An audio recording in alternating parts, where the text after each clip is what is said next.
Jangan pernah kita menganggap bahwa dirikulah yang paling dekat kepada Allah. Allah sayang kepada aku. Kenapa begitu? Karena dia melihat doanya cepat dikabulkan Allah. Tapi pada hakikatnya bisa jadi doa orang yang cepat dikabulkan Allah itu bukan karena sayangnya Allah, tapi karena sudah marahnya Allah. Allah sudah benci mendengar dia berdoa. Allah sudah malas mendengar suara dia berdoa. Lantas cepat-cepat Allah kabulkan.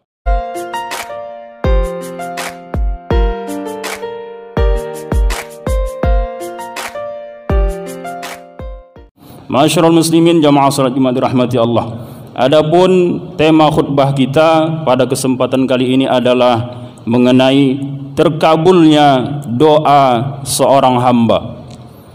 Doa disebutkan ad-du'a'u mukhul ibadah. Doa itu adalah otaknya ibadah.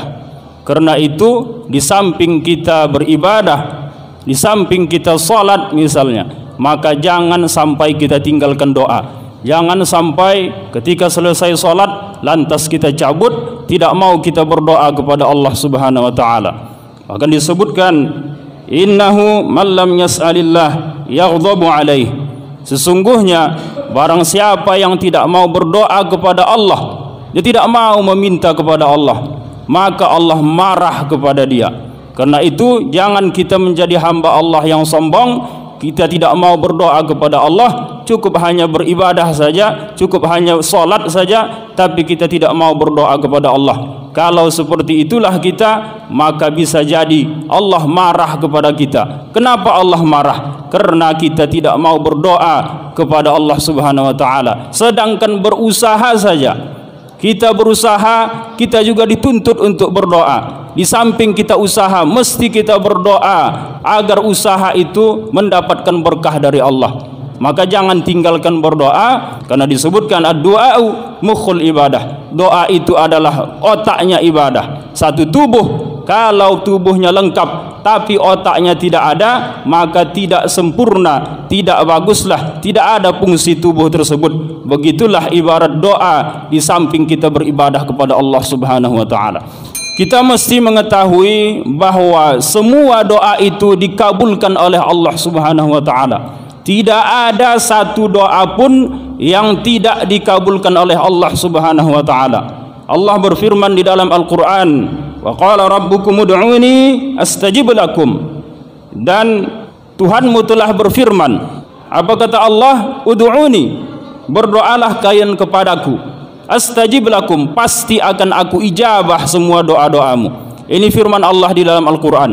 Allah yang telah menyampaikan, Allah yang telah berkata kepada kita, Allah menyuruh kepada kita, berdoalah kalian, pasti akan aku ijabah, pasti akan aku kabulkan doa-doamu. Kemudian di ayat yang lain Allah berfirman, wa idza sa'alaka ibadi anni fa inni qarib ujibu da'watad da'i iza da'an. Dan apabila hamba-hambaku bertanya kepadamu wahai Muhammad tentang aku, fa inni qarib, maka katakanlah sesungguhnya aku itu dekat.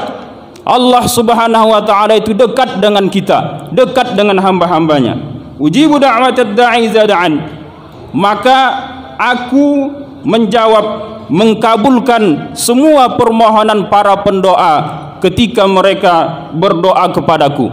Artinya semua doa-doa kita dikabulkan oleh Allah Subhanahu wa taala. Karena itu jangan pernah kita menganggap bahwa ada doa kita yang tidak dikabulkan Allah. Doa itu semuanya dikabulkan Allah Subhanahu wa taala. Tidak ada doa yang tidak dikabulkan Allah, pasti dikabulkan Allah Subhanahu wa taala. Mengenai terkabulnya doa, inilah ada perbedaan. Ada perbedaan waktu kapan dikabulkan doa si hamba tersebut. Tapi pada hakikatnya doa itu semuanya dikabulkan Allah. Cuma mengenai terkabulnya, yang pertama, ada doa itu ketika si hamba itu dia berdoa, lantas doanya langsung dikabulkan Allah. Cepat Allah ijabah, cepat Allah kabulkan doanya tersebut. Kemudian ada seorang hamba, dia berdoa tapi Allah tunda terkabulnya. Bukan tidak Allah kabulkan, tapi Allah tunda, Allah tangguhkan doanya tersebut. mungkin bisa jadi 1 minggu ke depan, atau 1 bulan, atau 1 tahun, bahkan mungkin puluhan tahun ke depan baru Allah kabulkan. Kemudian ada lagi doa yang Allah kabulkan sebagian di dunia, sebagiannya di akhirat. Kemudian ada bentuk doa yang terakhir, Allah kabulkan semua doa-doanya di akhirat saja. Di dunia tidak Allah kabulkan, tapi di akhirat Allah kabulkan semua doa-doanya. Begitulah bentuk dari terkabulnya doa. Mengenai waktu terkabulnya doa ini, yang pertama, ada doa itu tadi Allah kabulkan semuanya langsung cepat. Ketika seseorang berdoa langsung Allah kabulkan. Lantas untuk ini jangan pernah kita menganggap bahwa dirikulah yang paling dekat kepada Allah. Allah sayang kepada aku. Kenapa begitu? Karena dia melihat doanya cepat dikabulkan Allah. Tapi pada hakikatnya bisa jadi doa orang yang cepat dikabulkan Allah itu bukan karena sayangnya Allah, tapi karena sudah marahnya Allah. Allah sudah benci mendengar dia berdoa. Allah sudah malas mendengar suara dia berdoa. Lantas cepat-cepat Allah kabulkan, supaya mulut dia tidak lagi mengomel, tidak lagi meminta kepada Allah, karena Allah sudah sangat bencinya. Lantas cepat-cepat apa yang dia minta langsung Allah kabulkan. Kemudian juga ada orang yang ditunda oleh Allah.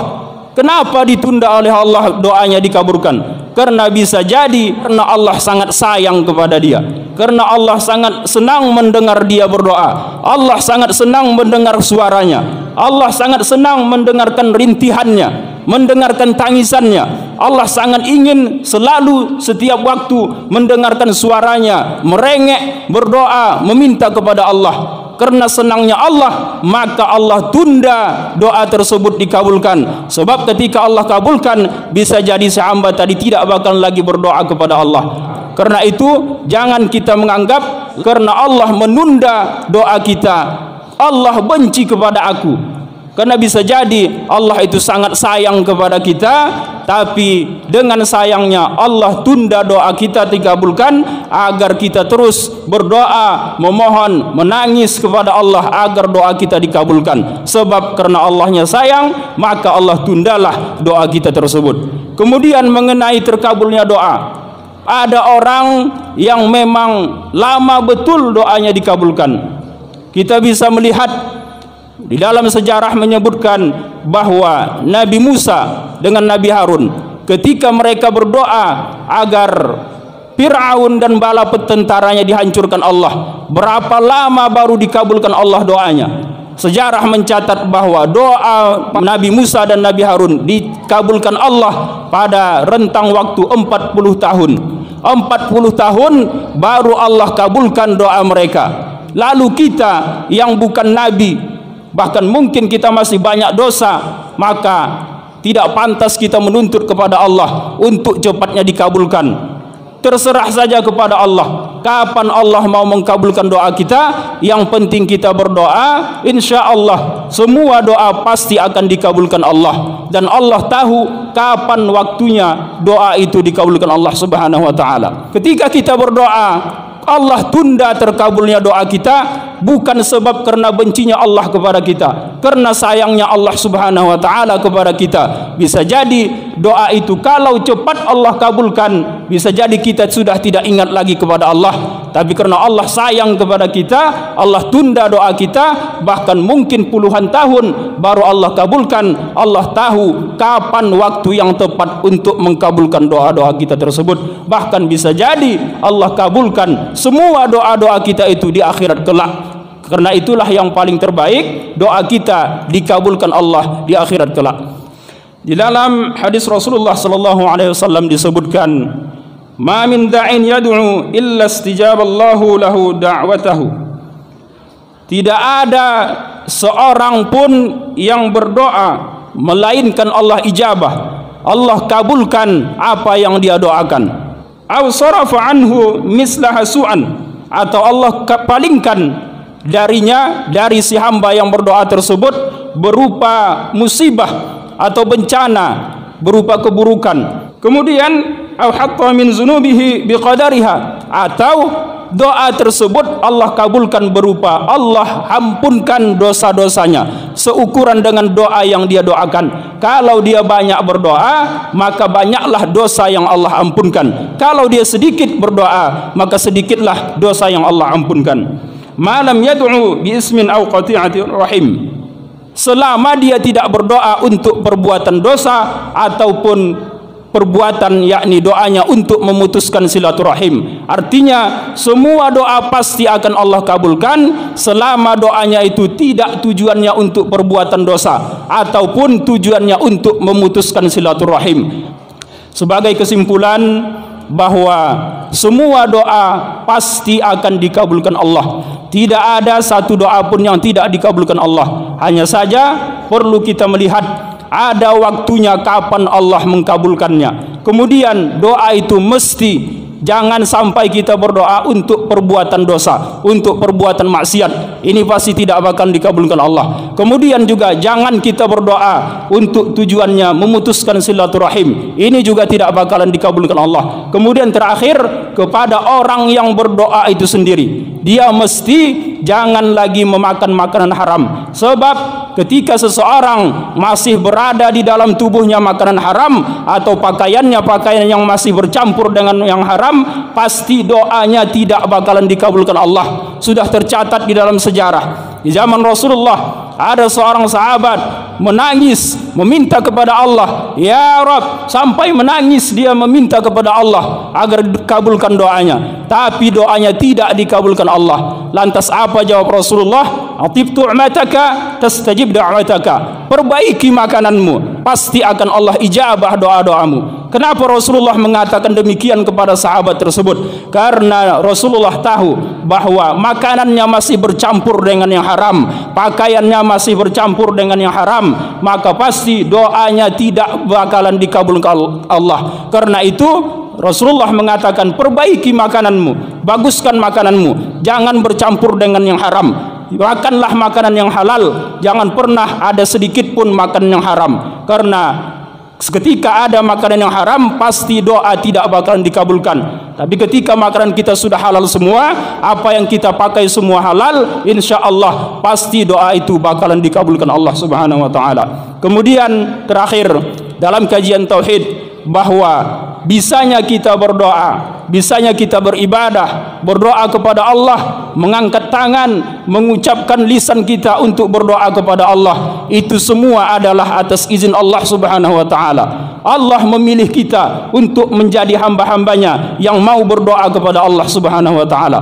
Karena itu serahkan saja apa yang kita doakan, serahkan kepada Allah. Kita hanya dituntut, disuruh untuk meminta, berdoa kepada Allah Subhanahu wa ta'ala, tapi kita tidak disuruh menentukan, memastikan dan menetapkan apa yang kita pinta agar dikabulkan Allah. Serahkan saja apa yang pantas untuk dikabulkan Allah kepada kita, karena Allah lebih tahu apa yang terbaik untuk hamba-hambanya. Barakallahu li wa lakum fil Qur'anil azim wa nafa'ani wa iyyakum bima fihi minal ayati wa zikril hakim wa taqabbala minni wa minkum tilawatahu innahu was samiul alim. أقول قولي هذا واستغفر الله العظيم لي ولكم ولسائر المسلمين والمسلمات والمؤمنين والمؤمنات فاستغفروه إنه هو الغفور الرحيم.